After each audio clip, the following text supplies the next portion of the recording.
Era globalisasi merancakkan industri penerbangan negara. Trafik udara keluar dan masuk negara semakin sibuk saban hari, lantas membuka permintaan tenaga kerja sektor aeroangkasa.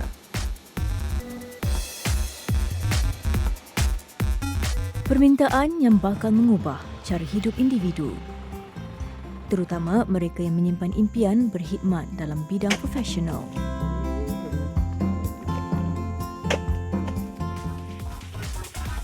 Revolusi aeroangkasa negara kini giat berlangsung. Stated that you have to do oil level. Now you can see the oil.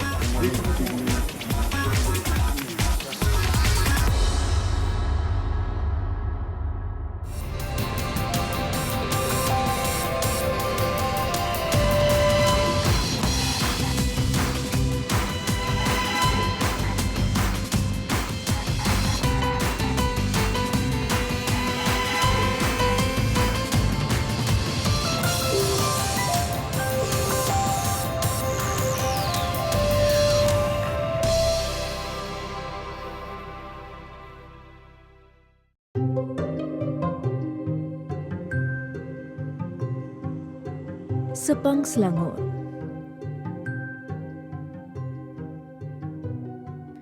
Hangar ini bukan fasiliti yang sama terdapat di mana-mana lapangan terbang. UniKL Malaysian Institute of Aviation Technology atau UniKL MIAT tempat menimba ilmu bagi mereka yang ingin mengejar cita-cita bekerja dalam bidang aeroangkasa. Nur Syaza Zamri antara pelajar yang menuntut di sini. Kaedah pembelajaran di sini berbeza. Hangar dan kawasan apron yang luas umpama bilik kuliah bagi pelajar UniKL MIAT. Okay, we will do the engine ground run procedure plus engine ground run actual. So I believe you guys have done all the checklist. Okay, make sure all the intakes clear, freedom of rotation of your compressor, your fan. Okay, we are all ready for the run. Okay, okay, come. You take the timing. Okay, now 26 off. now. 60. Alright, okay. We ready. Okay. Ground power in 700. This is a CF 700 General Electric turbo fan, half fan engine. Okay. Low bypass ratio engine. Max power of 4,200 pounds. Observe, ah.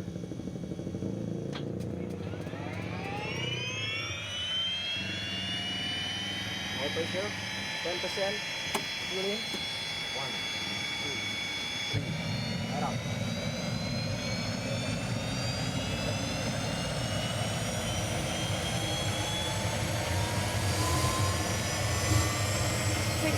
Peak. 40%,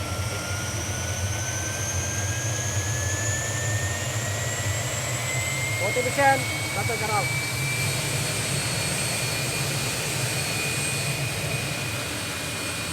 Okay.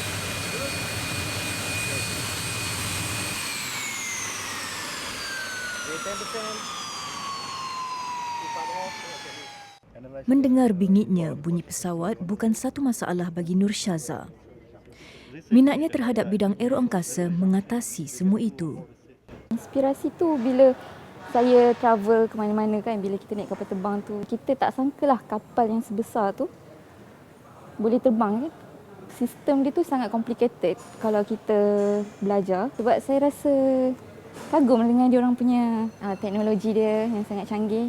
Okay, guys, what happened is that after we do the run, okay, if you look at the aircraft engine maintenance manual, it stated that you have to do oil level check immediately after shutdown. So what you do, you open this oil filler cap, okay, you give it a wipe it. Okay, now you can see the oil is full. That's what they want. Okay. Nur Syaza kini sedang mengambil kursus European Aviation Safety Agency (EASA) untuk lesen penyelenggaraan pesawat selama 2 tahun. Menurut pelajar berusia 23 tahun ini, dia lebih selesa untuk belajar di bawah panas terik.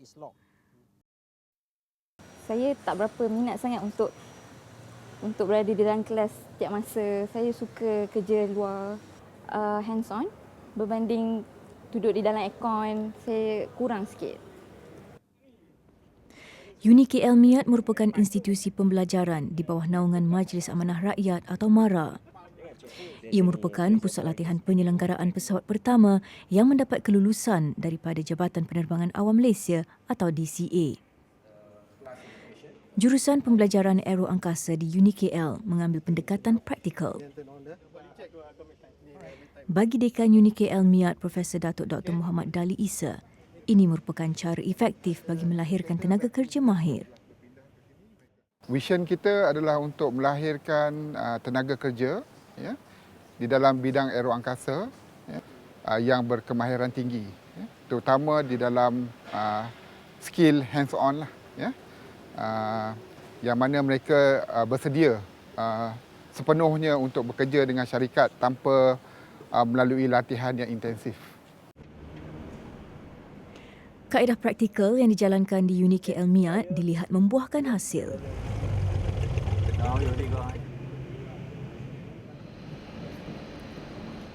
Majoriti pelajar dari UniKL ditawarkan kerja selepas tamat belajar. Di Serendah Selangor, kilang milik UMW Aerospace menjadi lubuk rezeki baharu buat seorang graduan UniKL MIAT. Muhammad Jawari Samingan sudah bekerja di sini hampir setahun. Kilang UMW Aerospace tempat penghasilan komponen enjin pesawat. Ia merupakan kilang pertama yang diberi mandat sebagai penghasil komponen Tier 1. Dalam erti kata lain, kilang ini memegang tanggungjawab besar sebagai penghasil utama salah satu komponen penting enjin pesawat kepada klien. Menjadi sebahagian daripada tenaga kerja di sini menerbitkan rasa bangga dalam diri Jawari. Minatnya yang begitu mendalam dalam bidang ini antara faktor kejayaannya. Saya memang minat dalam bidang aerospace ni. Bila saya bekerja terlibat dalam pembuatan barang aerospace ni, saya rasa bangga dan juga saya rasa seronok. Kita tahu dengan lebih mendalam cara-cara industri aerospace ini menghasilkan sesuatu komponen. Di sini, Jawari bertugas membuat ujian bagi memeriksa kualiti komponen. Rutin pemuda ini membabitkan penggunaan mesin pengukur koordinat atau CMM. Mesin ini berfungsi untuk menguji sama ada komponen yang dihasilkan bertepatan dengan rekaan model 3D. Jika kita terlepas pandang, ini boleh mengakibatkan bukan sahaja kepada kita, terutamanya boleh menggugat keselamatan kepada penumpang-penumpang yang berada dalam pesawat. Bagi mengekalkan kualiti komponen, UMW Aerospace menuntut pekerja berkemahiran tinggi. Menurut Jawari, pengalaman praktikal yang diterima sewaktu belajar dahulu amat membantu dalam kerjayanya kini. Semasa belajar, kita juga menjalani latihan praktikal. So, kita ada sedikit sebanyak hands-on experience. So, jadi bila masuk ke alam pekerjaan, saya tak berasa kekok ataupun senang untuk mengadapt ke situasi tersebut.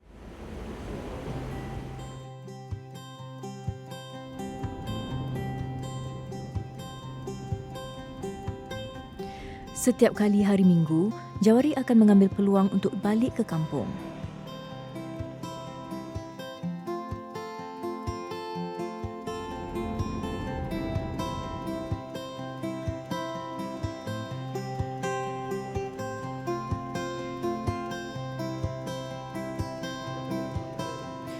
Jawari anak bongsu daripada 8 orang adik-beradik. Menurut bapanya, Samingan Yusof, minat Jawari terhadap aero angkasa mula bercambah sejak kecil lagi. Dia suka melukis kapal terbang masa kecil-kecil. Dia lukis-lukis, saya kata, ni buat apa? Buatlah kereta ke apa ke. Dia lukis kapal terbang tu. Itu dia. Jadi kita tak sangka dia boleh minat di bahagian kapal terbang tu tadi. Sebagai peneroka, Samingan tidak dapat membiayai kos pembelajaran penuh anaknya. Oleh itu, setiap peluang program pelajaran MARA direbut sepenuhnya. Jawari merupakan bekas pelajar Maktab Sains Rendah MARA MRSM dan UniKL MIAT. Dia juga pernah melebarkan sayap menuntut ilmu di United Kingdom selama setahun di bawah tajaan MARA. Oh, masa tu tak pernah lah. Yang kapal terbang ni yang kita faham buatan luar negara semua. Jadi kita tak fikir yang sampai ke situ, tak fikir. Tapi sekarang ni bila anak kita dah belajar, macam mana ya? Rasa seronok lah, bangga lah. Meskipun kini sudah bekerja di kilang yang serba moden, Jawari masih tidak lupa asal-usulnya.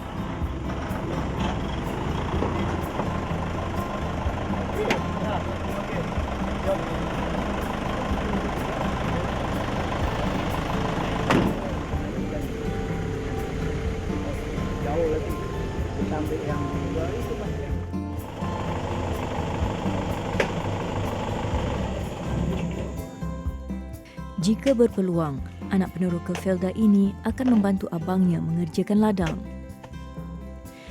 Lebih-lebih lagi kini ayahnya sudah tidak mampu lagi turun ke ladang atas faktor kesihatan. Ya, ayah saya sekarang masa usia sekarang tidak turun ke kebun kerana faktor usia. Tanggungjawab saya sebagai anak untuk membantu orang tua untuk menguruskan kerja-kerja di kebun. Boleh kata beriadah jugalah, saya mengeluarkan peluh dengan melakukan aktiviti sebegini. Bekerja di ladang ini juga membuatkan Jawari mengimbau masa lalu. Dia masih ingat pesan ayahnya ketika dia masih kecil. Ayah selalu memberi dorongan kepada saya untuk Jawari terus belajar bersungguh-sungguh dan capai apa cita-cita kamu.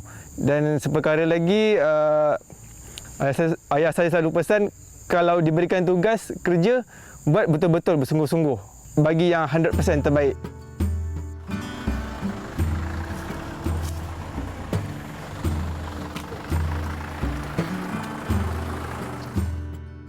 Perempuan tak boleh nak jadi seorang engineer yang aeronautik ni sebab kebanyakannya lelaki. So saya nak tunjuk yang perempuan pun boleh buat.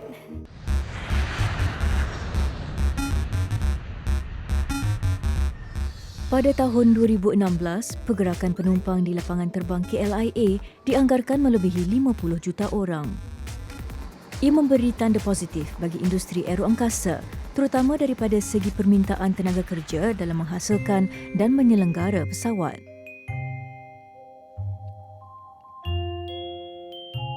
Masjid Tanah Melaka. Kolej Kemahiran Tinggi MARA atau KKTM juga antara nadi utama yang melahirkan tenaga mahir dalam bidang aeroangkasa. Nik Adri Nikmat antara pelajar yang mengikuti kursus di sini. Assalamualaikum warahmatullahi wabarakatuh. Okey, untuk pagi ni pada hari ini apa yang kita akan buat adalah kita akan start layup menggunakan prepared material. Resin yang digunakan kebiasaannya untuk prepared material ni. Material ni adalah kalau kita tengok Nik Adri merupakan pelajar tahun pertama jurusan Diploma Industri dalam Komposit Aeroangkasa. Dia sebahagian daripada 118 pelajar yang mengikuti kursus aeroangkasa di sini. Impian mengenali lebih dalam komponen pesawat merupakan cita-cita dipegang Adri sejak kecil. Kalau daripada kecil itu, kalau kapal terbang tu memang kita siapa yang tak nak jadi duduk ada dalam kapal terbang tu kan. Lepas tu kerja dengan saya kat kapal terbang kan. Tapi bila dah umur saya dah sampai tahap ni,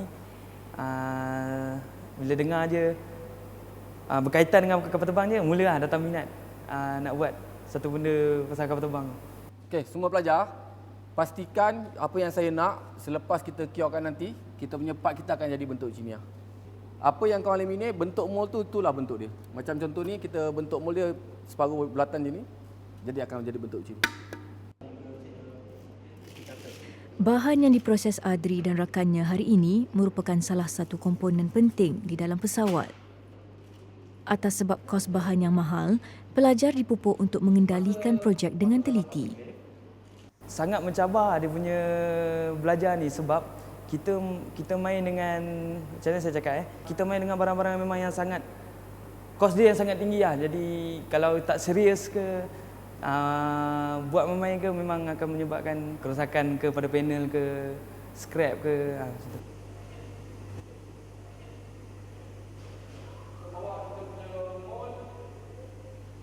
Program Aeroangkasa di KKTM Masjid Tanah bermula pada tahun 2015. 3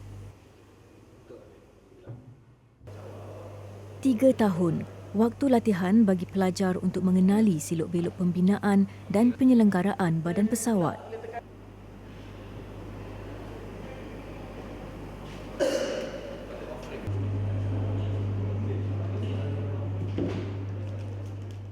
Pelajar yang mengikuti kursus berkenaan berpeluang untuk bertugas sebagai juruteknik dalam bidang aeroangkasa.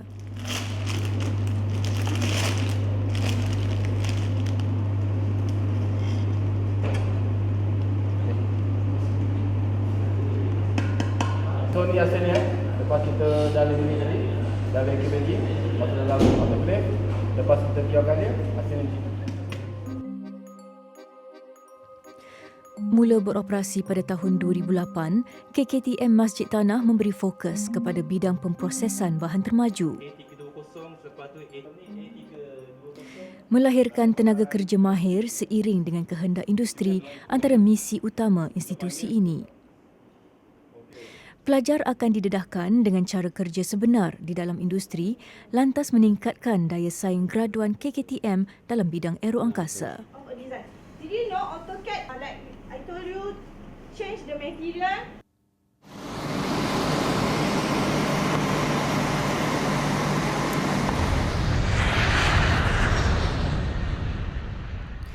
Tahun 2017, industri aeroangkasa di Malaysia dianggarkan meningkat sehingga 7%. Perolehan daripada sektor penyelenggaraan pesawat juga semakin meningkat dengan sasaran pendapatan sebanyak 6 bilion ringgit.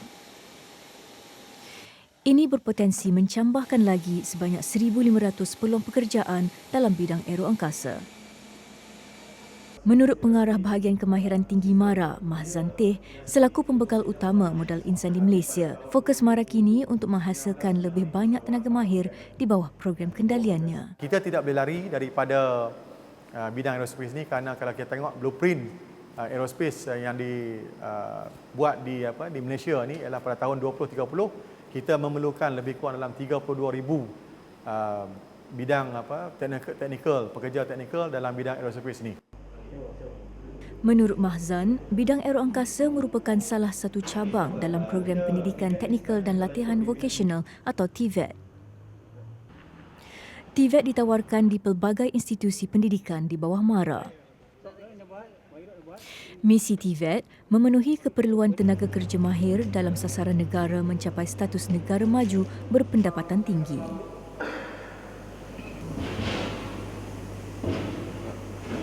Saya nampak dalam bidang pekerjaan dalam bidang aerospace ni terutamanya ialah pembuatan komposit, repair, MRO ni sangat diperlukan dan sangat tinggi, dan pada masa yang sama kerajaan kita menyediakan peluang-peluang untuk kita bekerjasama dengan pemain-pemain industri untuk kita mengeluarkan tenaga-tenaga pakar. Sebab persoalan yang akan ditanya oleh player-player industri yang akan buat pelaburan di Malaysia ialah, pertama ialah macam mana mereka mendapatkan tenaga mahir. Tenaga kerja mahir bidang aeroangkasa kebiasaannya didominasi oleh kaum lelaki.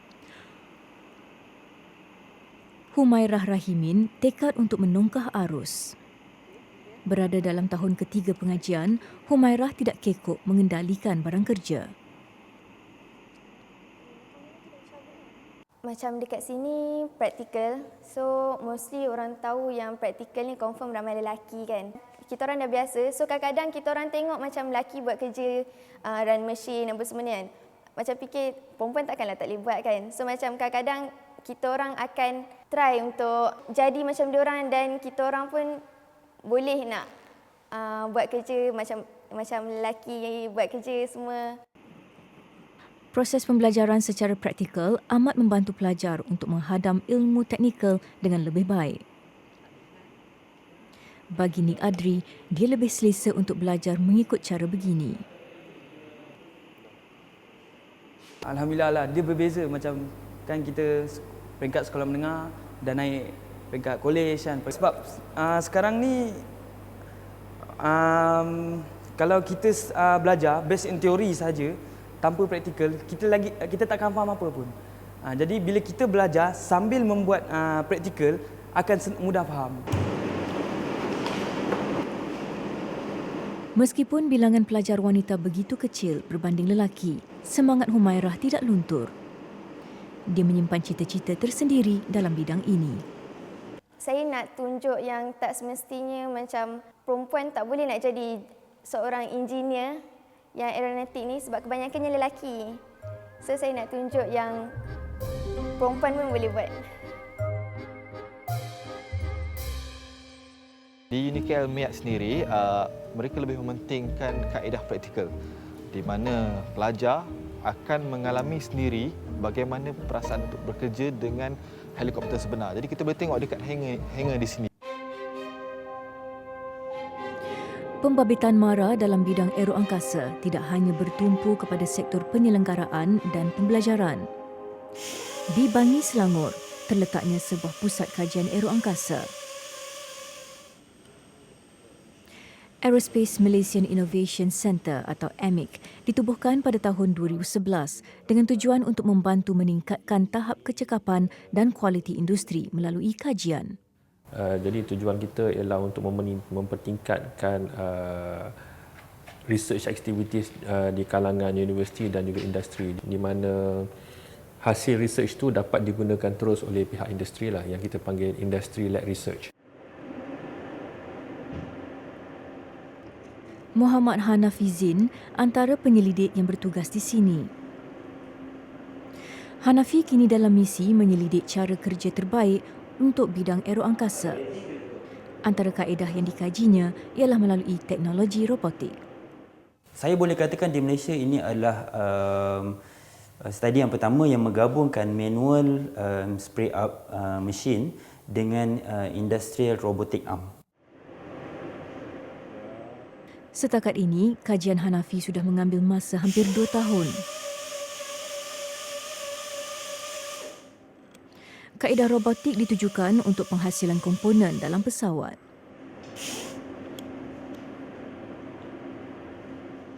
Antara produk yang kita aim untuk mesin ni adalah kita nak buat peralatan-peralatan ataupun equipment yang ada di dalam interior aircraft cabin ataupun barangan dalam aircraft. Okay, contohnya kita plan nak buat food tray. Ini contoh sampel saja. Jadi maksudnya once kita boleh gunakan untuk aircraft, sebab aircraft ni dia punya tolerance dia ataupun dia punya requirement dia sangat ketat. Jadi bila kita boleh gunakan untuk aircraft, maksudnya kita boleh gunakan untuk automotive industri juga. Jika kajian Hanafi berjaya, kaedah robotik ini akan menjimatkan lagi kos penghasilan komponen dalam pesawat. Kita tak ada macam buat satu produk ataupun satu keluaran baru. Apa yang kita buat ialah kita cari pembaikan dari segi processes ataupun dari segi cut cost, dari segi cycle time. Kat situlah kita buat pembaikan. Selain MARA, AMIC juga diterajui beberapa institusi dan syarikat, antaranya Airbus Group dan Rolls-Royce. Menurut Dr. Liu Kan-earn, AMIC sudah membangunkan teknik latihan terbaru. Realiti maya, kaedah latihan yang menjamin penjimatan dan mengurangkan risiko. We are still maturing the content, we're still developing, as with generally all virtual reality training tool across the world. So far, from what we have seen, judging between getting people that are trained in a virtual environment and people that are not, we can see that there is a very good correlation that using virtual reality actually helps us to train the individuals faster and therefore be more effective in the industry. Teknik realiti maya atau VR dilihat sesuai dipraktikkan oleh pekerja baharu sebelum bertugas mengendalikan alatan sebenar. Okay, kaedah ni sesuai untuk mereka yang baru bekerja dalam bidang kejuruteraan aerospace, di mana mereka akan boleh belajar menggunakan alatan Cik Siva. Ini ialah kita panggil nama dia haptic arm. Haptic arm. Sebelum bertugas, kita kalau guna cara tradisional akan berlaku pembaziran, di mana mereka yang mungkin tak berapa mahir menggunakan drill akan menyebabkan banyak pembaziran dari segi plate dia. Jadi mengguna panel dia. Jadi menggunakan cara ini penjimatan akan berlaku. Menggunakan teknik latihan VR, pekerja tidak perlu menggunakan alatan yang sebenar untuk berlatih. Pada masa sama, ia menjimatkan kos dan dapat mengelakkan risiko kerosakan atau kecederaan. Jadi kalau panel ni direka sama, di-calibrate sama dengan panel sebenar ke? Daya yang kita dapat balik daripada panel ketika drilling biasa, dia memang sama. Simulasi daya dan beban diterima ketika mengendalikan haptic arm menyerupai alatan sebenar. Ini membolehkan pekerja baharu mempelajari cara yang betul dengan lebih baik. Dia kalau tengok kat P. Yes, biasanya kalau training macam ni untuk blue collar workers, dia orang lebih memerlukan motor memory. So training dia lebih kepada physical dan pemahaman. So dia akan buat training bagi masa yang lebih lama dekat sini. Bila kita pergi ke actual tempat sebenar dia, dia akan tangan dia ataupun muscle memory dia still ada dekat sana. So dia boleh perform cara yang sama.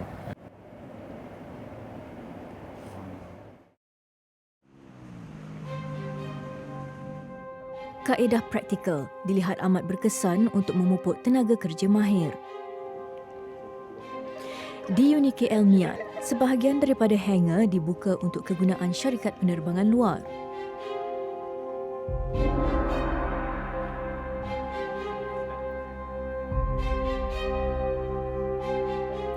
Ini semua dilakukan untuk memberi pelajar pendedahan sebenar.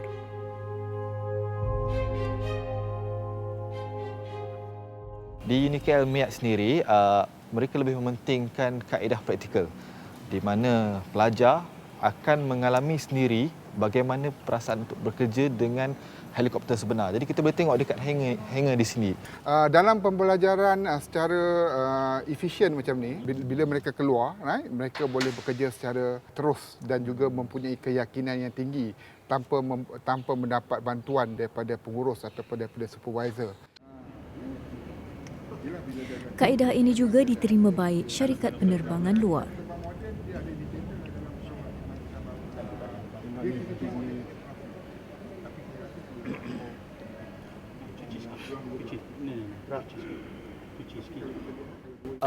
Penerimaan syarikat luar yang berada di sini juga bagaimana terhadap kaedah ni? Mereka melihat bahawa kolaborasi antara kita dengan mereka adalah macam win-win situation lah. Mereka berada di sini, mereka boleh menggunakan peralatan ataupun kelengkapan yang kita ada.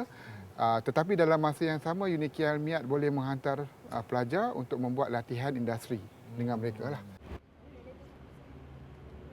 Menuntut ilmu dalam bidang aeroangkasa memerlukan Nur Syaza melakukan aktiviti berat. Namun baginya, itu semua bukan halangan. Yang ni you akan physically turn this one first. Turn one revolution. Minimum lah. Turn clockwise. Turn the other side. The other side. Clockwise. Just now you anti-clockwise. Okay. Position yourself. Do not position there. No, don't position there. It's dangerous yourself. You must be positioned here. Turn here like this. Okay. It's slightly heavy. Tight. Turn. Okay. Dia sebenarnya tak jadi masalah untuk seorang perempuan ni membuat kerja yang berat. Benda ni tak boleh dipandang rendah lah saya rasa, sebab saya memang suka aktiviti yang lasak. So benda-benda tu saya rasa tak ada halangan lah untuk saya membuat suatu perkara yang berat tu. Setakat ini, bidang aeroangkasa mempunyai sebanyak 21,000 tenaga mahir. Menurut Profesor Datuk Dr. Muhammad Dali, jumlah ini bakal meningkat. Demand memang ada dalam industri penerbangan ni, agak meluas. Ya.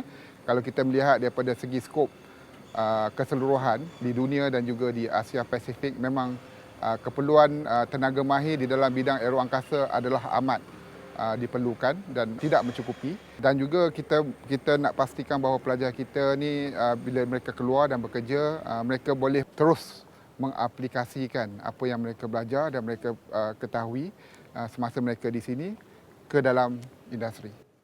Engine start.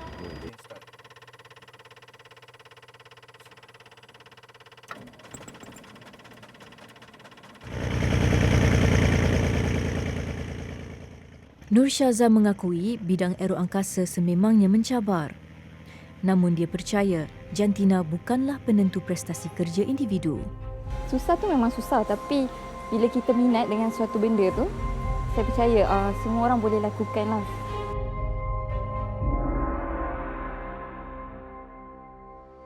Sebab kita ada senior-senior yang mahir, yang berpengalaman luas. Jadi dari situ kita boleh belajar dengan mereka dan juga develop kita punya skill. Aero Angkasa antara bidang yang menjadi tumpuan MARA dalam usahanya memenuhi keperluan tenaga kerja mahir. Bidang ini juga menyaksikan individu daripada pelbagai latar belakang mencuba nasib untuk mengejar impian mereka. Antaranya, anak peneroka Felda, Jawari Samingan. Melalui program kendalian MARA, dia berjaya mencapai cita-cita untuk menjadi sebahagian bidang aero angkasa.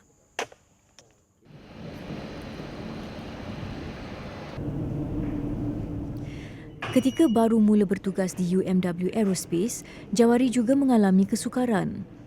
Namun, panduan yang diberi pekerja yang berpengalaman banyak membantu.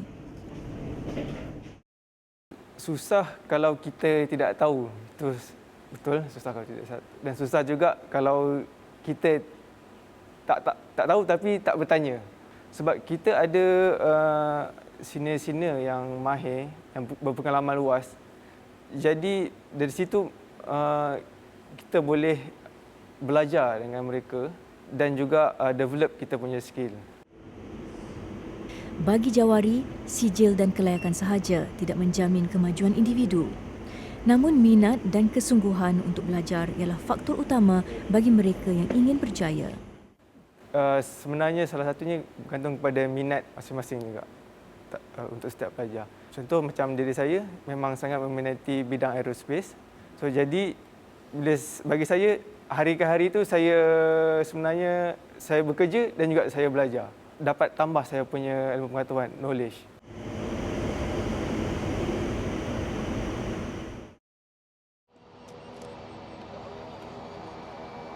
Subang, Selangor.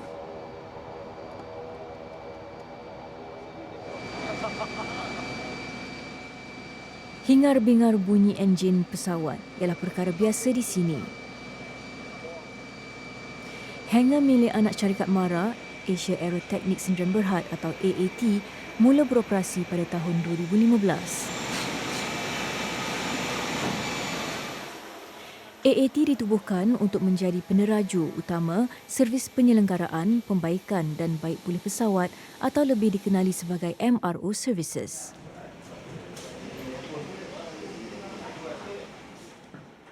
Hassan Zakaria, antara jurutera berlesen yang bertugas di sini. Hampir 29 tahun dalam bidang aero angkasa, pada mulanya Hassan tidak merancang untuk menjadi jurutera pesawat.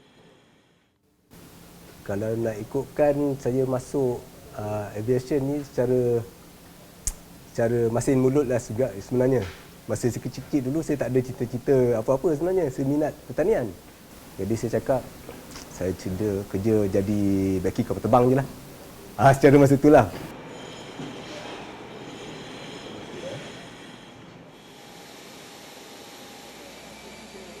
Tahun ini masuk tahun kedua Hassan berkhidmat bersama AAT. Menurutnya, saban tahun bilangan pesawat yang masuk ke hangar AAT semakin meningkat.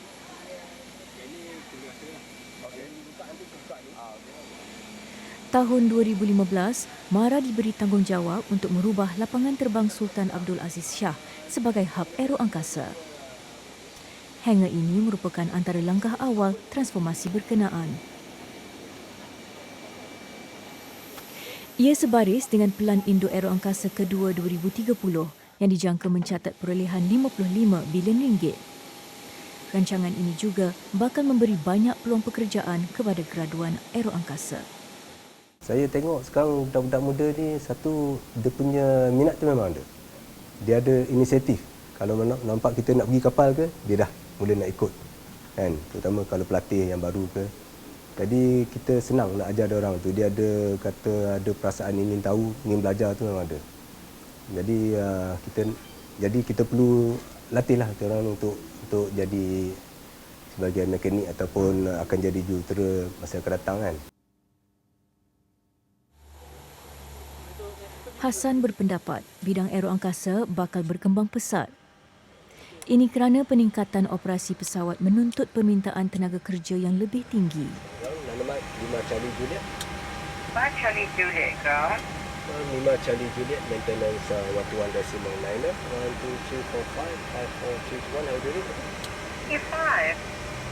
So 5, 5 Charlie Juliet. Take out speed limit 5 Charlie Juliet.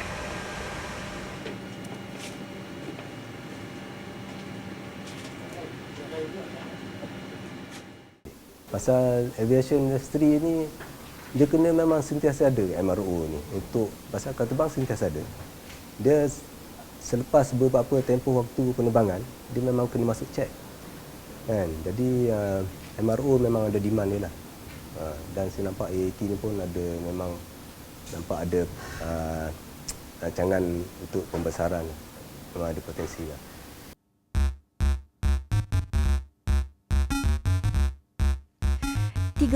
ribu pekerja teknikal. Itu anggaran permintaan industri aeroangkasa dalam masa 13 tahun lagi. Cabaran yang disahut mara di bawah program kendaliannya. Semuanya demi melahirkan modal insan berkemahiran tinggi yang mampu bersaing di pentas global. Pada masa sama, memacu negara mencapai status negara maju yang berpendapatan tinggi.